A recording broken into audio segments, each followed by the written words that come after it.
On November 19, 1944, the silence of the Arctic Circle was broken by the catastrophic disintegration of a single aircraft engine. The machine was a Bell P-39Q-15BE Airacobra bearing the serial number 442911. It was not engaged in combat. It was transiting the airspace above the Murmansk region of Russia, flown by a 22-year-old Soviet pilot named Lieutenant Ivan Ivanovich Baranovsky. The aircraft was a late production airframe, but the forces acting upon its internal components had already reached a terminal threshold. This was not a failure of pilot skill. What failed first was the engine's internal hardware, and the precise trigger for that failure remains uncertain. The initiating event occurred deep inside the Alaska and Siberia 17-1085 engine block.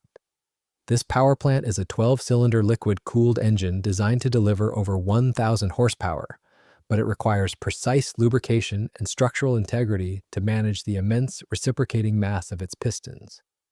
At an altitude sufficient for transit, 2 connecting rods failed. They did not simply bend or seize, they severed completely.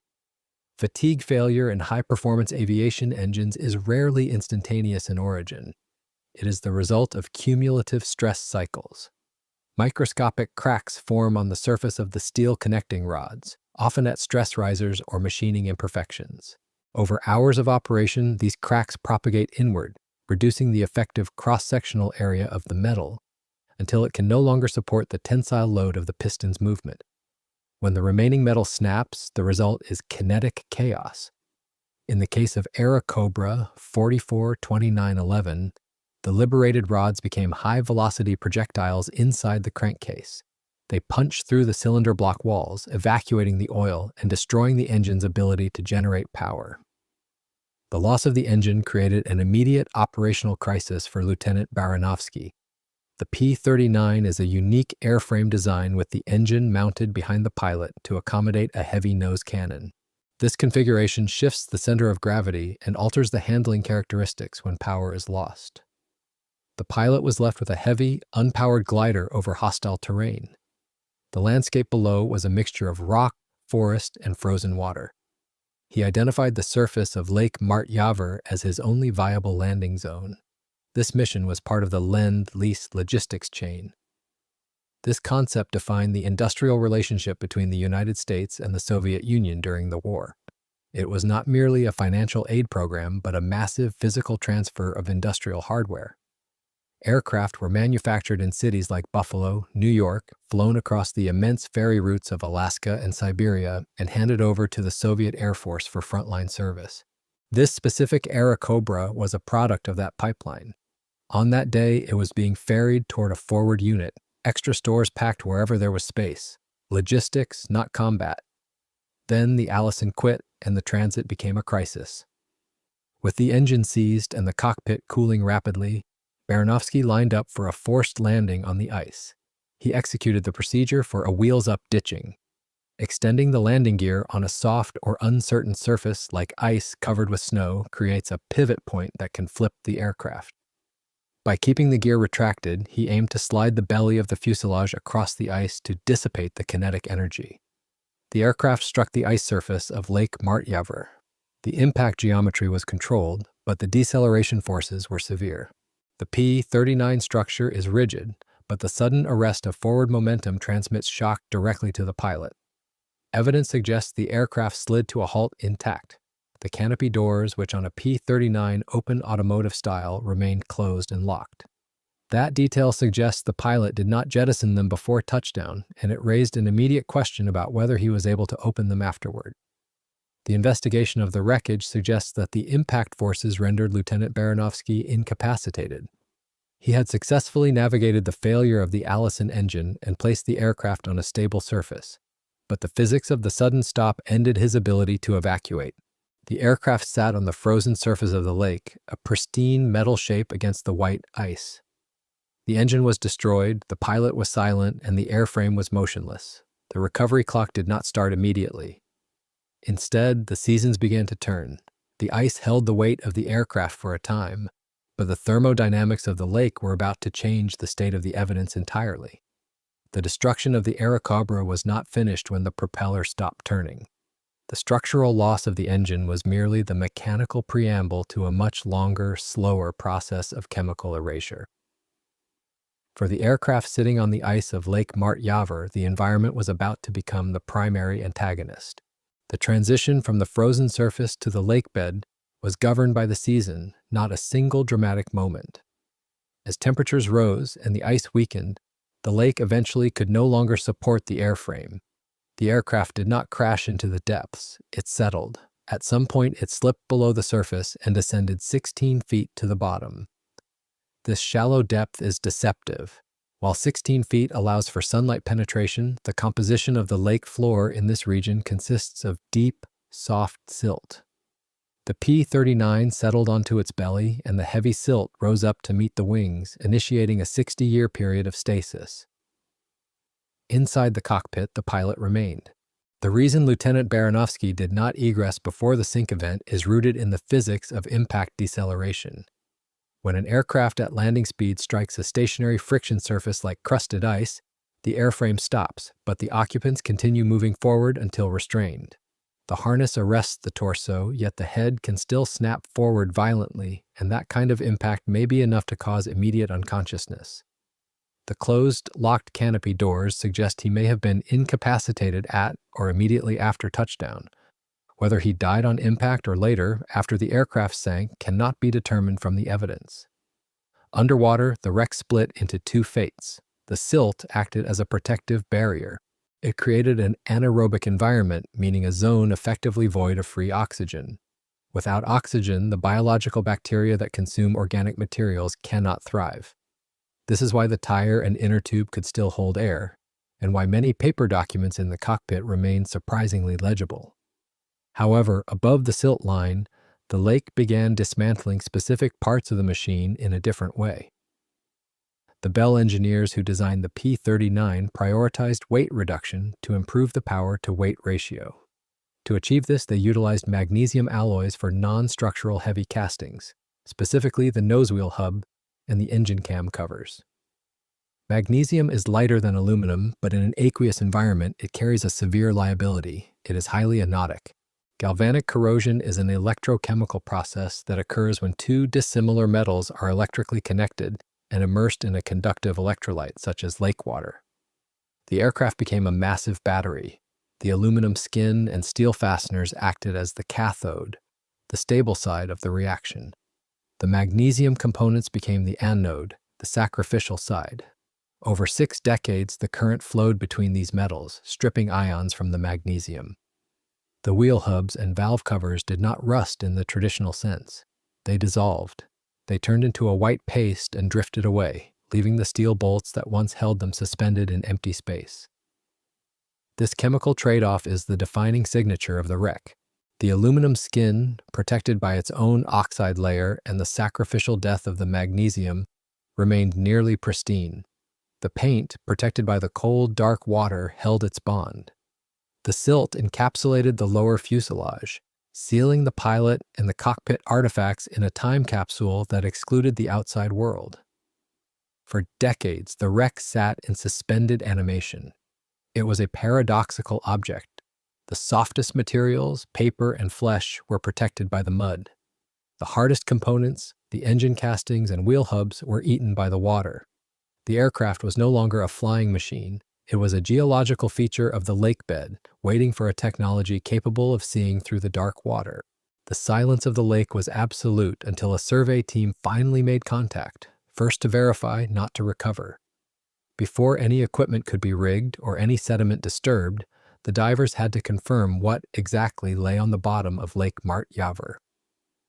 At that shallow depth, the silhouette was clear enough to identify, but the details demanded a close-range inspection. The objective was to verify the identity of the airframe and the status of its pilot, establishing a baseline of facts that would dictate the recovery method. The inspection of the nose section revealed the Airacobra's identity in steel and brass. The nose cannon and fuselage guns were part of what made the P-39 the P-39, but the diver survey also showed that the wing-mounted .50 caliber guns had been removed, leaving their fittings and ammunition spaces empty. In their place, the survey team found a distinct logistical footprint: Packed into the ammunition trays were several cans of American food and small stores, an improvised ration stash rather than a tactical loadout. This payload was not tactical, but sustenance. It confirmed that the aircraft was lost during a ferry flight or a transfer transit rather than a combat patrol. The absence of the heavy guns also altered the calculated weight distribution of the wreckage, a variable that would later impact the lift geometry. Moving aft to the cockpit, the environment shifted from structural to personal. The cockpit remained sealed, its interior space preserved. Accessing it required careful manipulation of a door mechanism that had not been cycled since 1944. Inside, the preservation conditions created by the silt seal were absolute. The most critical piece of evidence was found tucked into the map case on the cockpit door. It was the aircraft's technical logbook. In forensic recovery, the principle of chain of custody is paramount. This concept defines the chronological documentation that records the sequence of custody, control, transfer, and analysis of physical evidence. Without a verified chain, a wreck is merely an anonymous collection of metal parts. With it, the object becomes a documented historical event. The logbook found in the map case provided this link. Despite being submerged for 6 decades, the paper pages were legible. They tracked the serial number 442911 from the factory in Buffalo, New York, through the handover in Alaska, to the final engine hours recorded by the Soviet ground crews. The recovery of this document closed the loop on the identity of the machine. The final element of the survey was the confirmation of the pilot. Lieutenant Ivan Ivanovich Baranovsky was found exactly where the physics of the crash had placed him. His presence transformed the site from a salvage target into a war grave. The survey team documented his position but did not disturb the remains during the initial assessment. The presence of the pilot imposed a strict ethical and procedural constraint on the operation. The extraction could not be a rough pull. It had to be a surgical removal to ensure the pilot was returned to the surface with the same dignity and integrity as the airframe he piloted. The data gathered during this survey phase crystallized the challenge. The team was not simply lifting a plane. They were retrieving a fragile, sealed vessel containing human remains, rare paper evidence, and a structural skeleton weakened by the dissolution of its magnesium joints. They had to lift 4 tons of compromised metal and silt without breaking the spine of the aircraft. The decision to raise Airacobra 442911 was governed by a strict mechanical prohibition. The recovery team could not simply attach a cable and pull. After 6 decades underwater and with some magnesium castings gone to corrosion, the airframe's true strength could not be assumed. A hard, single-point lift would have risked tearing skin, frames, or attachments under a sudden point load. To circumvent this risk, the team engineered a soft lift solution. Instead of relying on one hard pick point, they built supportive rigging and used inflatable airbags to share the lift across a broad footprint. Tripod frames and a truck winch then provided controlled, steady guidance as the aircraft was brought off the lake bed and toward the shore. The operation took place in the summer of 2004. Divers descended into near-freezing water to clear silt, secure straps, position the airbags, and connect the rigging to the frames above. Every movement threatened to turn the lake into a snow globe of sediment, so the work had to be measured and methodical. Once the rigging was secure, the critical phase began. The challenge was not just the aircraft's weight, but the suction of fine silt that had gripped the belly for decades, adding an unpredictable drag to every calculation. The team kept the lift controlled and gradual, allowing the mud's hold to release without a violent breakaway. Only when the airframe began to move freely did they continue the rise, keeping it level and supported. The release, when it came, was silent and controlled. The Airacobra drifted up from the bottom, suspended in the harness of the lift bags. It rose through the dark water, guided by the divers to ensure it remained level. As the canopy broke the surface of Lake Mart-Yavr, the water streamed off the aluminum skin for the first time since 1944. The structure held. The soft lift strategy had successfully bypassed the fragility of the magnesium joints. The aircraft was floating on the surface, supported by the pontoons of the lift bags. The recovery team had won the physics battle against the lake, but the aircraft was now exposed to a new threat. The oxygen in the atmosphere, which had been excluded for decades, was now reintroduced. The timeline for stabilization had begun. The team had to move the aircraft from the remote Arctic lake to a controlled facility before the rapid onset of surface corrosion could undo the preservation of the silt. With the Airacobra secured on the bank of Lake Mart-Yavr, the recovery operation shifted from a salvage problem to a logistical one. The aircraft was no longer a hidden wreck, it was a 4-ton asset sitting in a remote sector of the Murmansk region. The team faced an immediate decision regarding the future state of the machine. In the world of aviation archaeology, there is a fundamental binary choice: restoration or preservation. Restoration implies dismantling the airframe, manufacturing new components to replace the damaged ones, and repainting the surface to replicate its condition on the day it left the factory. Preservation, conversely, freezes the object in its current state, maintaining the damage as a record of its history. For Airacobra 44-2911, the decision was dictated by the unique nature of its defects. To restore this aircraft to flight status or even static perfection would require replacing the dissolved magnesium castings, beating out the impact dents in the belly, and stripping the original Soviet paint.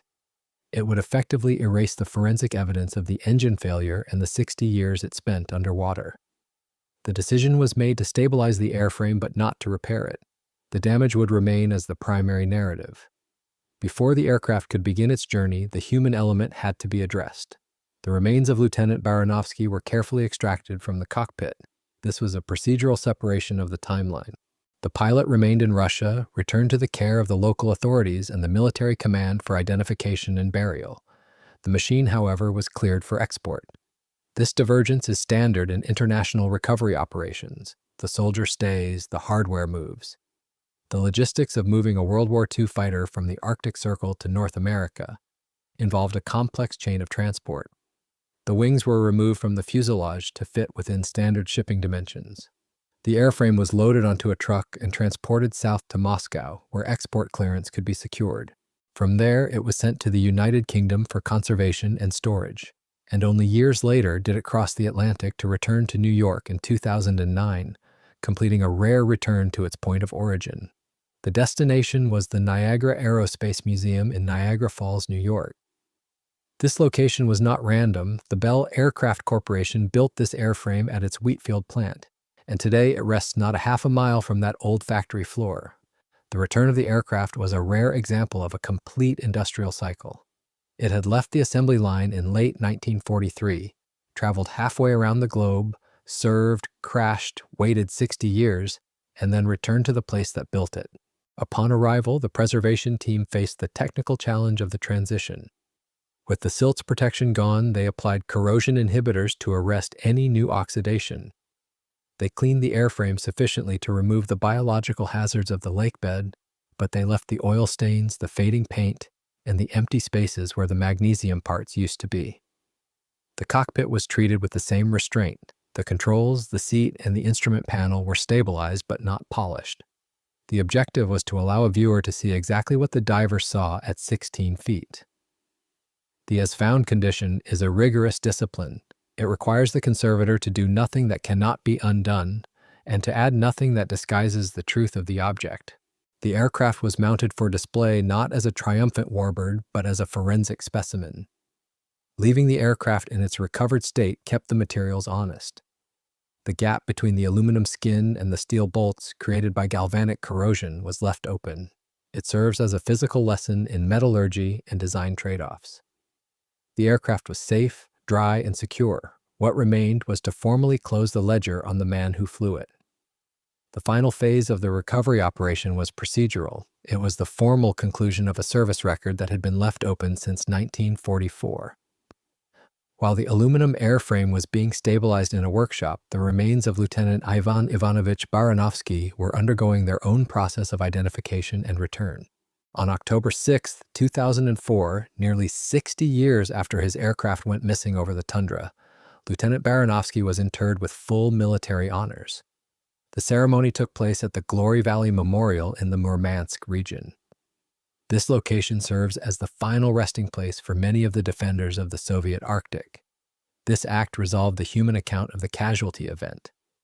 The pilot was no longer missing in action. He was accounted for, his location marked and recorded in the state archives. Meanwhile, in western New York, the machine that carried him entered its final configuration. The Airacobra is now displayed at the Niagara Aerospace Museum under the designation Miss Lend Lease. Rather than being restored into a pristine warbird, it is supported in the same belly landing posture that began its 60-year silence. This proximity is a geometric rarity in aviation archaeology.